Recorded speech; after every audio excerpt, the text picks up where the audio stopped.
Welcome back, everybody. Thanks for bearing with us while we figure out some of the finer details about our live stream here. So again, we have Rosie the corn snake with us today. Rosie is just a young corn snake. She's not very old. She's probably between 2 and 3 years old at this point in time. And I wanted y'all to be able to check her out as we talk about snakes and their habits. So Rosie is she's a youngin', just like I said. She's capable of living anywhere from 10 to 20 years in captivity, since she is a pet snake. If she were a wild snake, she would probably live closer to 6 to 8 years. They face all kinds of environmental dangers such as weather, predators, any kind of illnesses. So her being in captivity as a pet, she has a lot more of a successful chance of living longer. Again, 15 to 20 years is what we estimate that she could live to. Corn snakes, they are found in the southeast of the United States. So that's the Florida Keys, that's Florida, that's Virginia, all the way up to Tennessee. There's a few pockets in Kentucky that they can live, and then again all the way over to the west in Louisiana. So they live all in the southeast there in the United States. Some things that are unique about a snake, and we get this often from students, we ask them, well, what makes a snake different than other reptiles? And the biggest thing is the lack of limbs. Students might get confused. They might think, oh, because she has no limbs, is she related to something like worms? Does she even have any bones in her? The answer is yes. She is a vertebrate. All snakes, all reptiles are vertebrates, meaning that they have a backbone.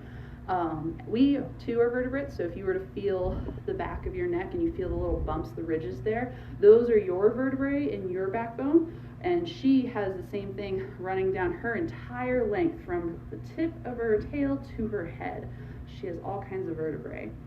She also has ribs attached to those vertebrae, just like we do. She just simply lacks the limbs that all mammals have, that birds have, and that most other reptiles have as well. Like a lot of other vertebrates, she has a lot of the same organs as vertebrates do. Excuse me, sorry, I want her closer to the camera. There we go. Like all other vertebrates, she has a lot of the same organs as we do. So she has a heart just like all mammals, birds, fish do. She has lungs, she has kidneys, a digestive tract, and they pretty much all function in the same way that they would for most other vertebrates. For her lungs, however, and this is very particular to snakes, she only has one functioning lung. This one lung is what supports her and is able to allow her to respirate. If she does have the other lung there, but it becomes what is known as a vestigial organ, an organ that is not in use as much but is still prevalent in the body. So she is just a one-lunged kind of creature. She's getting really excited, really curious. She wants to kind of explore her terrain. Like I said earlier, if you ever handle any snake, I like to recommend handling them in just one hand. That gives you freedom with your other hand to kind of move her to where you need to, or put her in a place that is more comfortable for both you and for the snake. A lot of things that students ask too is about snake's sense of smell. So you can see she flickers her little tongue out quite often. That's her getting a sense of the world. That's one of her main senses that she uses to explore around her. Her sense of smell is deeply attached to her tongue. She has receptors on her tongue that act very much like taste buds, but also help her to get a sense of smell through her olfactory senses in her nasal cavity. For snakes, they need this sense of smell because it's going to help them to find their prey. It's going to help them sense danger. It's also, to some degree, helps them sense where heat or where cold may be coming from. It's kind of like the first thing that they put out there anytime that they are exploring their world. Like I said earlier, we are going to be feeding Rosie, so if that's not something you wish to watch, or if that's something that makes you uncomfortable, please feel free to step away. Rosie will be feeding here very, very shortly. Molly, do we have any questions so far from folks?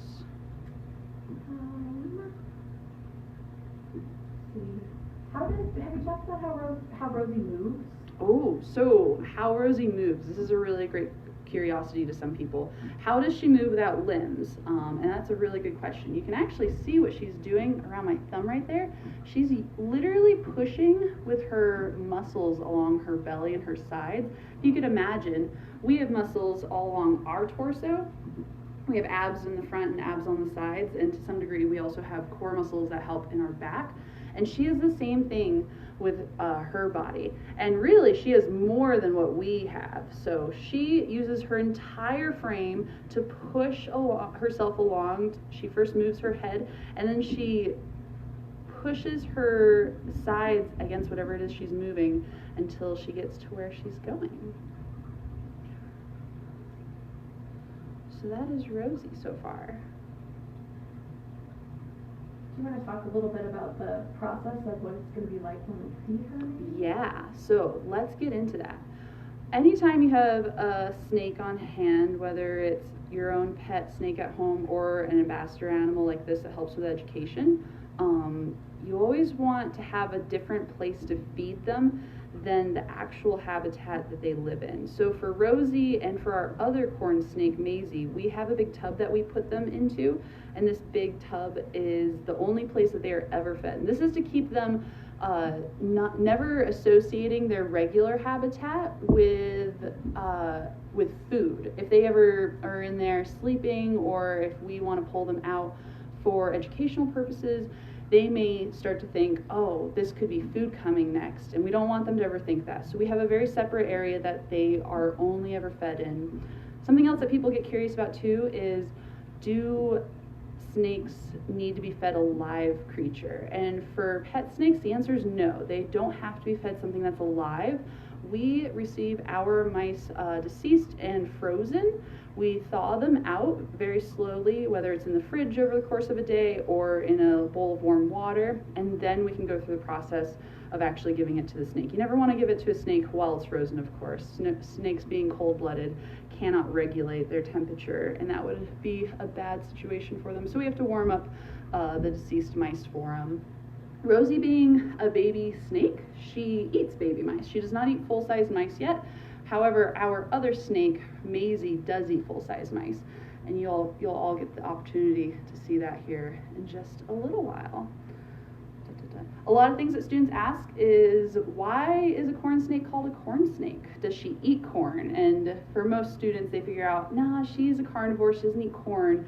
However, in the wild, her habitat is often near fields, whether it's fields in the forest, fields that are in meadows, or fields of a cornfield or any other agricultural fields.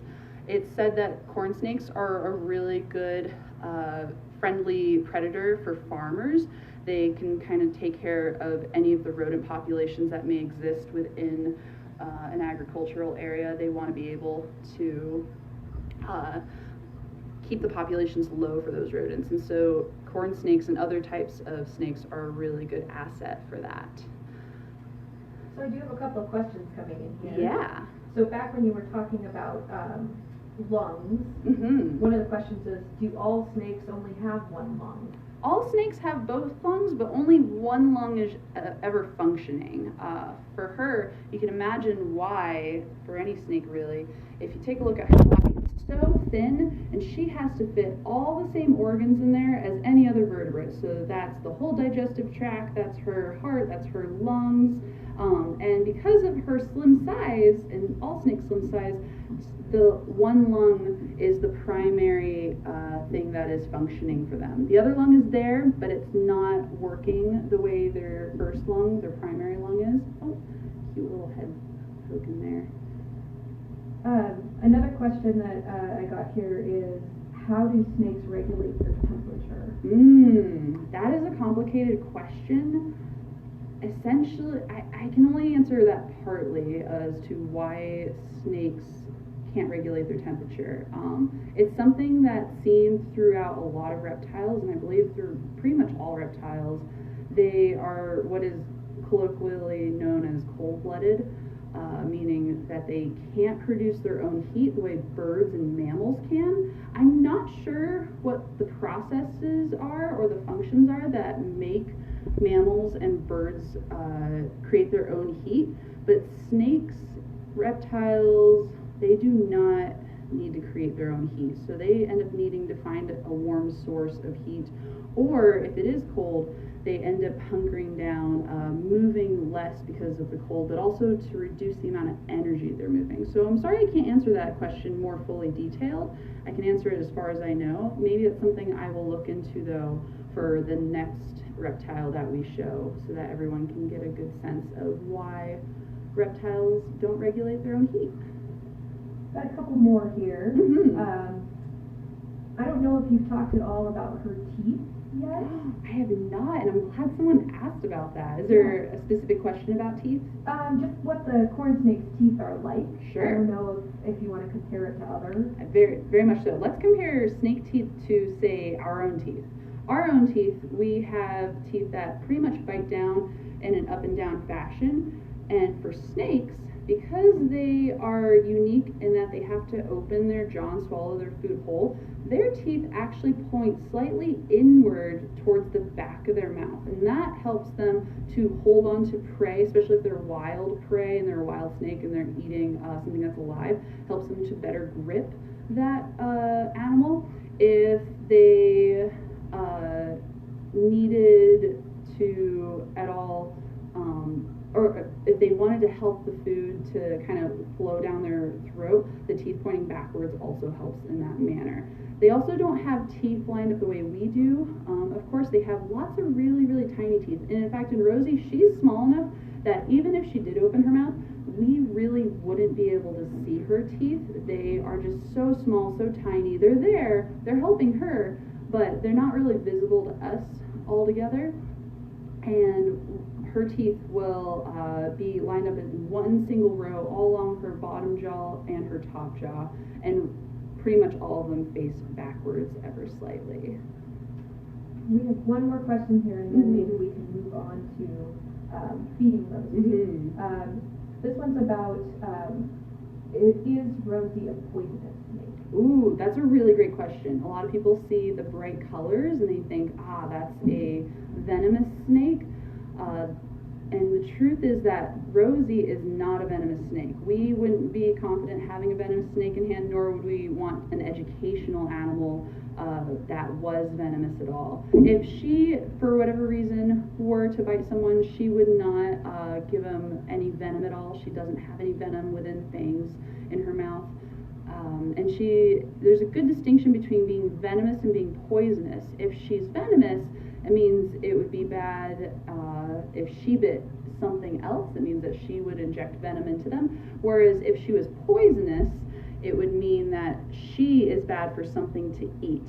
And in this case, she is neither of those things. She is not poisonous nor venomous. Wild animals may see her as a potential prey in the wild. And likewise, she does not produce any venom that would be venomous to creatures at all. Thank you. Yeah. I think we should move on to getting her fed. All right. So at this point, we are going to feed her. I'm going to place her in her tub and talk a little bit more about what the structure is, what the agenda is for feeding a snake. It will take just a few moments to get set up, but I'm going to keep the live feed open for now.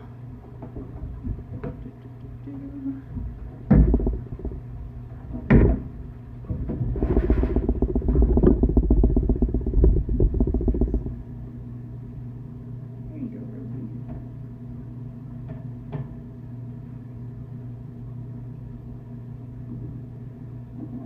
She's gripping on to me pretty good, using those strong muscles. Alright, so she is in her tub.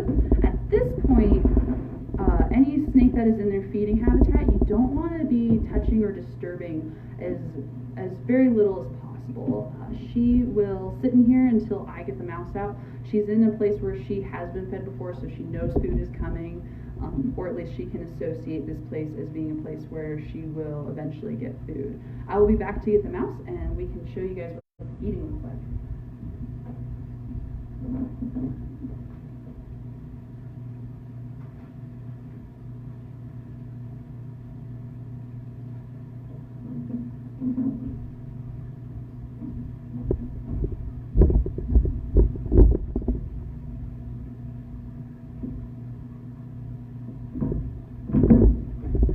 Again, if you have any questions, feel free to type them on in and feed them to us as we go through the live stream.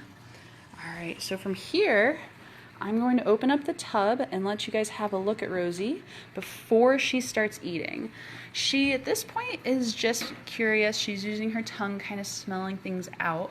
We have our mouse sitting at the other end over here. It's been thawed out, and it may take her a little while to decide when she wants to eat. Sometimes we encourage her by blowing the smell of the mouse towards her. Sometimes we encourage her by taking the mouse, and with either tongs or maybe with chopsticks, we can kind of emulate this mouse being alive, and she may be excited enough by it to want to take a bite.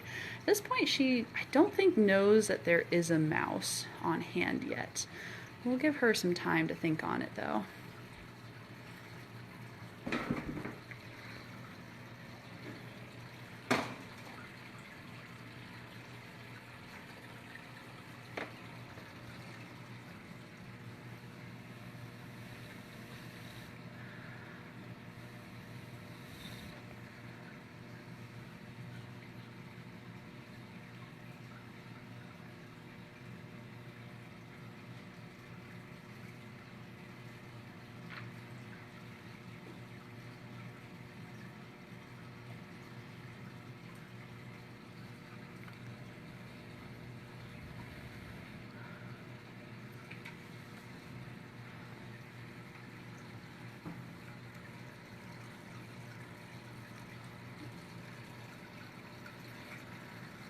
She's getting closer.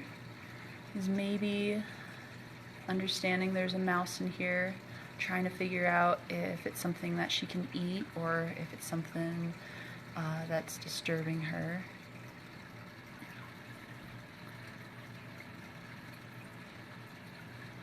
Our corn snakes here at Montana Outdoor Science School are snakes that their entire lives, as we know it, have always been fed thawed mice.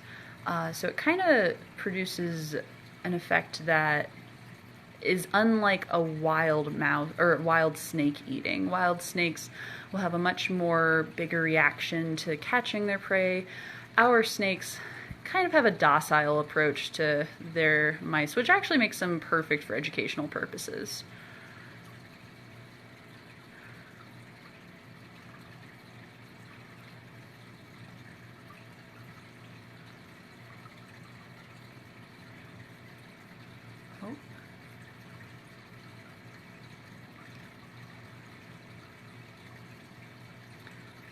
Again, if you have any questions, feel free to type that into the live feed. We'd be happy to answer them. Rosie, you're missing your mouse. Yeah, you are.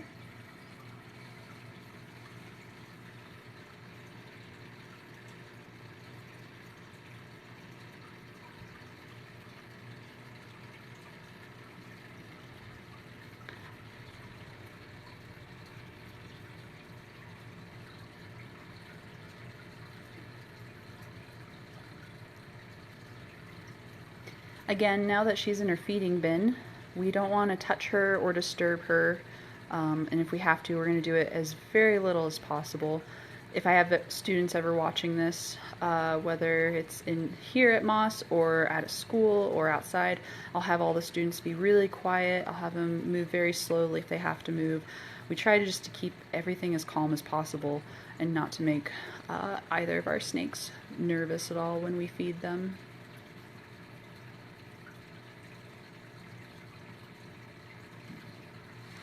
Molly, at this point, I may go get tool to help her notice the mouse. Do you mind holding the phone so that folks can continue to watch? Thank you.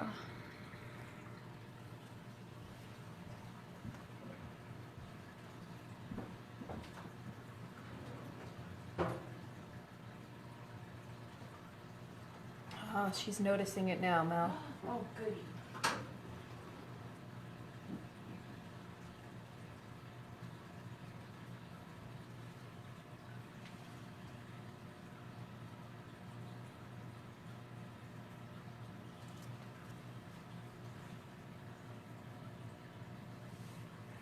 So something that makes snakes very unique,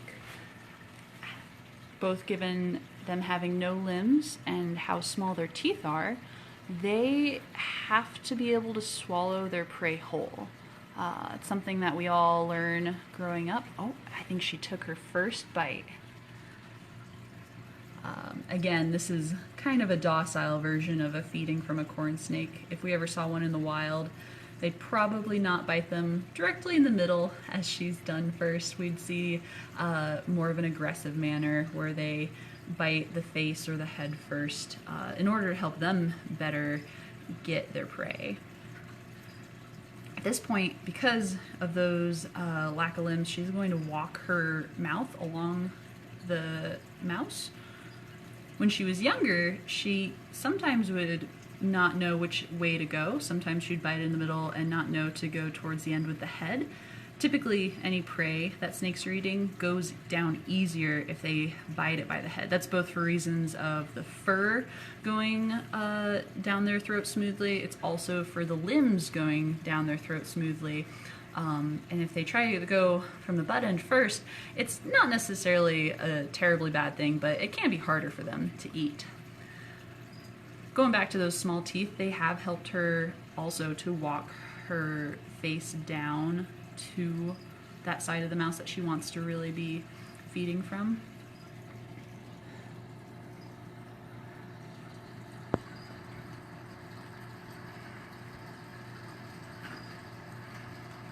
Fun question too. Yeah. Whether or not she can eat anything bigger than that.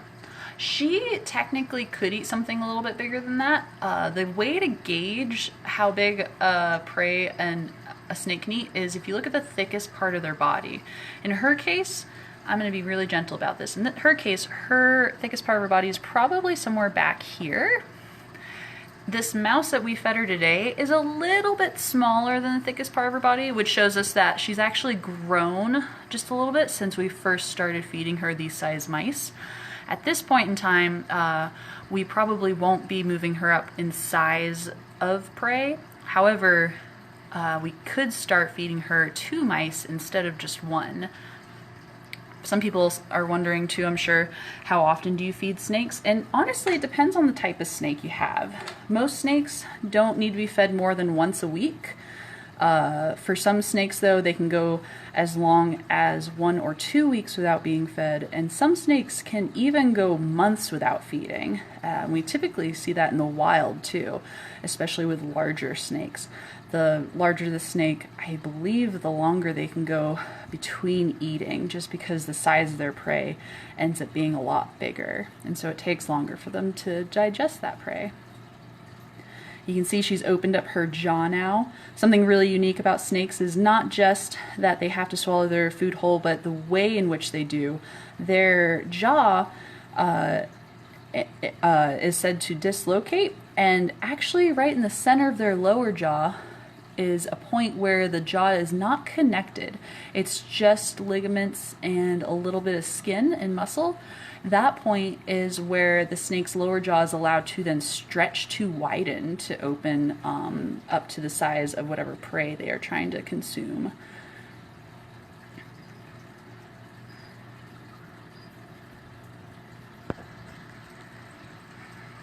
So you can see now with that little mouse arm, this is why you'd want a snake to be able to eat from the head towards the tail rather than the opposite way. If she would try to go in the opposite way, it could be done, but it wouldn't be quite as comfortable for her.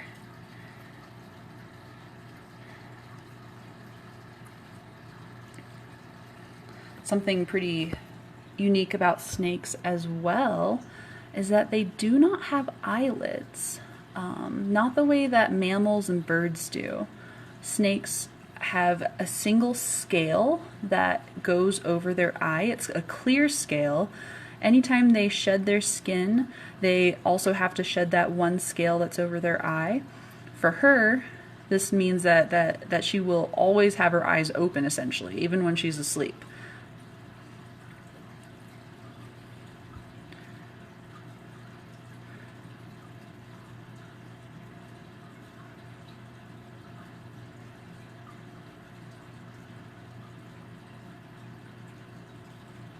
What we'll see here in a moment, when she gets the mouse far enough down in her mouth, she'll actually start to move her body and use the walls of her abdomen and her ribs to help push the mouse down to her digestive tract.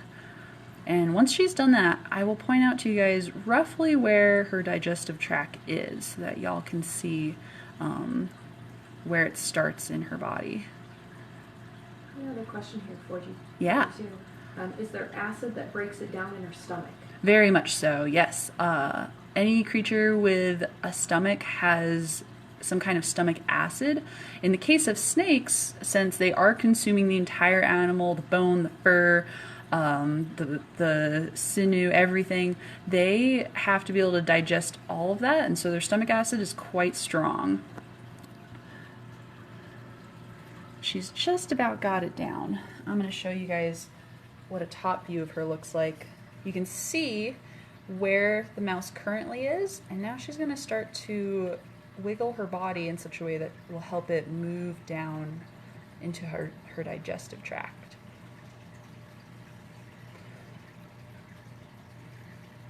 We know through evidence of her scat that she has been able to digest all of that fur and bones and the hard to consume parts of animals.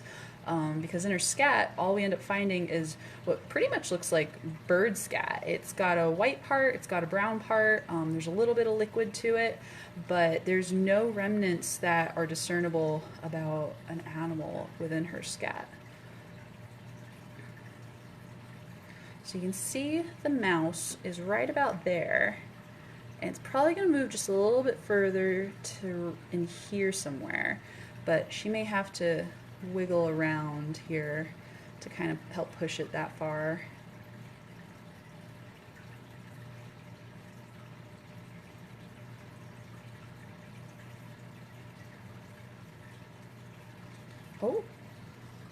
Oh, I missed it. Corn snakes after feeding often will yawn to kind of realign their jaw. And I hoped I could get a picture of it for you guys, but I didn't quite there. That's okay. So at this point, she is done feeding. The mouse is right about here in her belly. It might move a little bit further down, but that's about where the start of her digestive tract is. And like I said before, we try not to disturb her while she's eating, but now comes the tricky part of not disturbing or handling her too much even after feeding. That's going to go on for about 2 days. Snakes typically shouldn't be touched or handled. This allows them to have a kind of a calm habitat in which to digest. It doesn't stress them out. But also, she could be still food aggressive at this point in time. Now that she's had one thing to eat, she's kind of in a mindset for eating, and we don't want to accidentally provoke her in any manner to think that our hand may be an approaching prey. So we try to handle her as little as possible.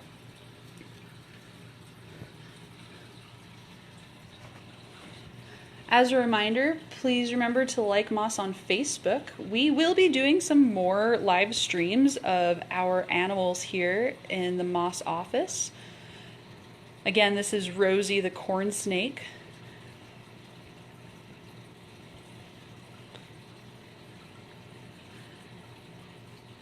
And from here, I think we are going to end things.